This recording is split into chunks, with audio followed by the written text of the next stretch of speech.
Sehingga dia Anda pernah berkesimpulan survei? seperti itu. Ya bagaimana? Saya nih wakil rakyat, ya dipilih pasti lewat survei, Pak.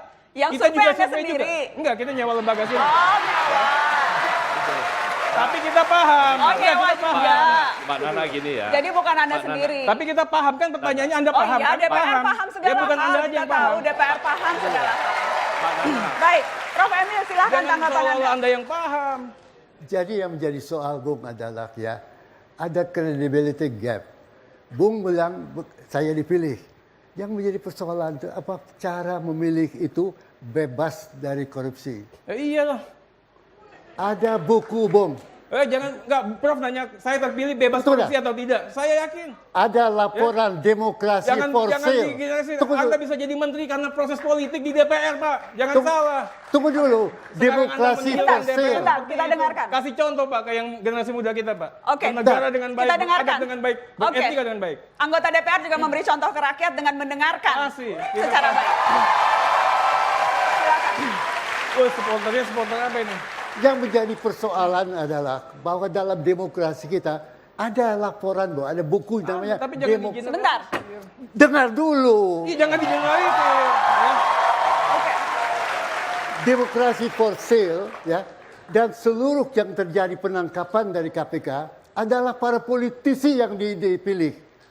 Jadi persoalan adalah pemilihan kita yang kita jalankan belum tentu kredibel. Itu menjadi persoalan. Jadi Bung bangga saya dipilih. Tapi apa betul pilih secara betul? Iya. Berapa ongkos yang belum keluarkan? Dari mana Bung dapat uang? Kalau saya bisa, Pak. Berhasil dan tidak berhasilnya KPK, Prof, yang tahu kami. Kenapa begitu, Prof? Begitu 2015 dia kepilih, dia buat grand design. Dia buat roadmap, isinya janji-janji apa yang harus dia kerjakan. Publik ini nggak tahu, publik ini terhipnotis dengan OTT, ya. Seolah-olah itu hebat. Padahal janji-janjinya KPK itu banyak sekali di hadapan DPR yang sama sekali kita katakan 10% pun belum tercapai hingga saat ini. Ini pertama ya, Prof. Apa semua ketua partai yang masuk penjara? Iya. Apa itu tidak bukti keberhasilan KPK? Ya, itu sebagian kecil, Prof. Prof, inilah, Prof. Dengan segala hormat saya sama Profesor bacalah ya tugas fungsi kewenangan KPK. Tidak hanya melakukan penindakan, Tapi bagaimana pencegahannya, hukum telah dijatuhkan. bagaimana penindakannya, bagaimana juga supervisi, monitoring, dan Baik. koordinasi kan tidak dikerjakan, Prof. Itu yang pertama, Prof. Tolong jangan dibantah dulu, Prof. Oke, kita dengarkan dulu, Prof. Kemudian yang kedua, Prof, ya, saya ingin katakan, kenapa kami misalnya buat Dewan Pengawas? Saya ingin sampaikan nih, ya, Prof, biar Prof juga jelas, Prof. Kita bicara hukum sama ahli hukum, bicara hukum pidana korupsi sama ahli pidana korupsi. Bukan saya mendiskreditkan, Prof. Saya kan katakan begini, biar nggak ada yang kayak begini, Prof. Berita acara sita rampas, ya, emas batangan diambil seolah-olah title KPK, ya, kemudian uang dirampas, tapi ternyata nggak masuk ke kas negara. Ini gunanya Dewan Pengawas. Itu ada buktinya. Di sini.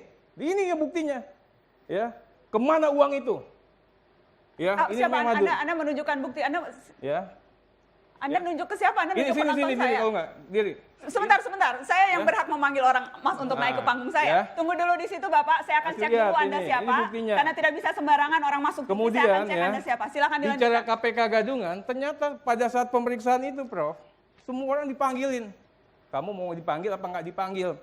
Kalau nggak dipanggil, kamu serahin nih harta-harta kamu. Ya. Tapi tiba-tiba begitu ketahuan dan ketangkap, dibilang itu KPK Gadungan. Padahal bukan KPK Gadungan. Namanya mau saya sebutin, ada semua. Ini, Prof. Ya. Nah, Prof, orang Sumatera Barat, saya buktikan lagi. Ini ada kasus 6 triliun. Ya. Dana bencana. Kemudian juga masalah KONI. Ya, Prof, ya. Kemudian masalah pasar. Ya. Nggak pernah diangkat. Kenapa? Dicek lagi apakah ada serah terima penyerahan kebun sawit. Ya, motor-motor besar. Siapa yang menerimanya, tanyakan sama beliau.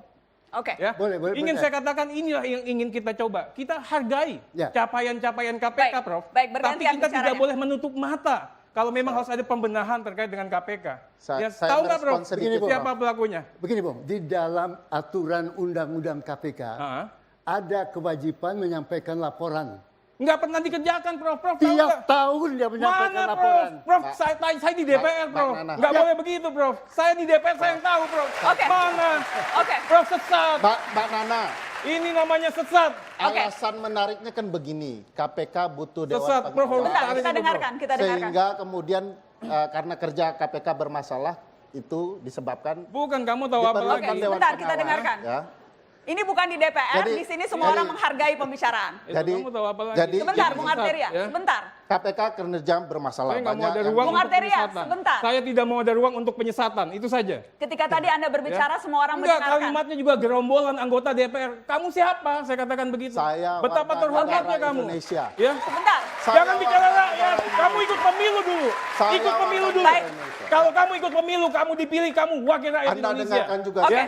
Jangan bicara wakil rakyat kamu. Jadi Mbak Ya. Nana Rakyat yang alasannya mana? KPK Bang Arteria, bermasalah ubah kinerjanya. kalimatmu. Oleh karena Sopan itu sedikit. butuh Dewan Pengawas.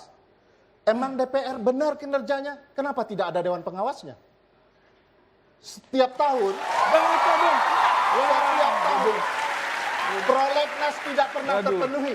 Ini ahli Setiap tata tahun. negara nggak Tidak belajar. pernah 10% pun prolegnas Ahli tata dipenuhi. negara apa kamu? Tetapi tidak pernah KPK itu diawasi dan tidak pernah ada rencana pembubarannya. Oke. Kita mendukung KPK karena sederhana. Karena KPK selalu ingin dimatikan oleh para politisi dan kita yakin KPK sudah di jalur yang benar. Karena apa? Sederhana. Oke. Sejarah menyatakan begitu. Waham kebesaran. Waham ini menyebabkan seseorang percaya bahwa dirinya berbeda dengan yang dipandang orang lain. Mereka berpikir mereka adalah seseorang yang begitu hebat. Padahal kenyataannya sih biasa aja. Waham kebesaran ini biasanya nunjukin ciri-ciri utama. Misalnya, meyakini sesuatu hal yang salah, tapi dia anggap sangat benar. Meskipun bertentangan dengan kenyataan dan norma di masyarakat. Sangat mempercayai delusi yang dimilikinya, sehingga dia nggak mau lihat dari sudut pandang yang lain. Oh gitu bang. Jadi kalau Arteria Dahlan menurut abang masuk kategori waham kebesaran nggak? Oh, yang lagi viral itu ya? Betul bang. Jadi gini, yang saya cermati pas dia ada di acaranya Mata Najwa ya, dia kan posisinya mewakili anggota DPR yang berada di pihak yang menganggap RUU KPK itu dibutuhin. Di pihak lain, ada pendapat RUU KPK melemahkan KPK. Dan perpu dari Presiden dibutuhin supaya RUU KPK ini nggak jadi disahkan. Debatnya sendiri sih lumayan panas. Dan dia ini juga selalu menyela saat orang lain bicara. Bahkan sampai berusaha keras sambil nunjuk-nunjuk Profesor Emil Salim. Ini kan yang bikin kejadian ini sampai viral. Dia bahkan sampai bilang Profesor Emil Salim itu sesat. Iya bang. Jadi gimana? Bisa dibilang gejala waham kebesaran nggak bang dia? Gini. Untuk bilang orang ngalamin gangguan atau enggak, kita nggak bisa cuma lihat dari satu atau dua gejala aja. Kita harus lihat keseluruhannya secara mendalam. Contohnya, kalau ada orang tiba-tiba marah atau tiba-tiba nangis, kita nggak bisa langsung bilang kalau orang ini ngalamin gangguan bipolar. Bisa aja dia baru ngalamin shock. Sama juga kayak kalau kita ngelihat ada orang yang bajunya robek-robek. Kita juga nggak bisa bilang kalau orang itu gelandangan kan. Mungkin aja bajunya baru kena paku, atau lagi bikin konten prank, atau mungkin juga ada alasan yang lain. Nah, jadi kita nggak bisa bilang Arteria Dahlan ini menunjukkan gejala waham kebesaran. Toh belum tentu yang dia sampaikan nggak sesuai dengan kenyataan kan. Walaupun dia nggak mau ngelihat sudut pandang yang lainnya. Tapi tetap belum cukup buat kita bisa bilang dia punya waham kebesaran. Nah itu bang. Dia kan nggak mau dengerin orang bang. Apa ini gangguan? Belum tentu juga. Kalau orang ngerasa punya dasar yang kuat, wajar aja kalau dia nggak mau dengar apa pendapat orang lain. Kalau cuma begini, zaman sekarang banyak banget kan yang kayak gini. Tapi kalau orang sampai emosional ngebela pendapatnya sendiri, ini bisa nunjukin kalau orang itu ngerasa insecure, ngerasa nggak aman, mungkin ngerasa dirinya diserang, atau mungkin dia ngerasa pendapatnya ternyata nggak tepat, tapi udah nggak bisa diralat lagi, atau punya alasan lain. Tapi yang pasti Arteria Dahlan ini kelihatannya nggak paham soal sila kedua Pancasila. Kemanusiaan yang adil dan beradab. Dia nggak adil sama orang lain dalam debat itu. Dia juga nggak pakai adab yang benar waktu diskusi. Apalagi yang diajak berdebatnya adalah orang yang umurnya jauh lebih senior.